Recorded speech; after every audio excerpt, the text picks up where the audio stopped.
Ito ang ating munting talungan, guys. Hindi na pa nung bagyo. Hindi masyado nasira.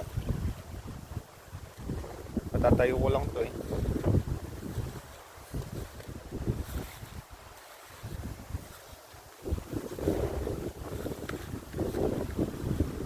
Sana mamahal ang presyo.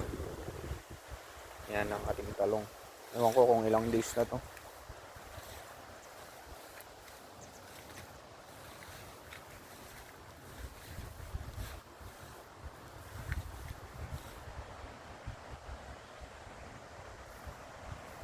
Yung talong ko doon na malilit, sinira ng tubig. Yung doon sa kabila.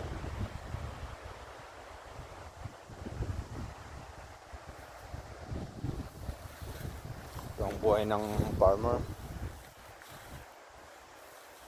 Pag may bagyo, wala na. May posibilidad na masirang tanim. Baling malakas ang ulan, huwag lang sana ang hangin. May mga bunga. Nalaglag yung mga ibang dahon. Tulad yan, may namatay. Ayan sa hangin.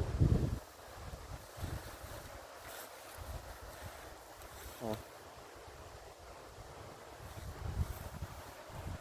Hindi na yan mabubuhay. Mamamatay na yan. Ayan lang guys, muna ngayon. Maraming salamat sa panonood.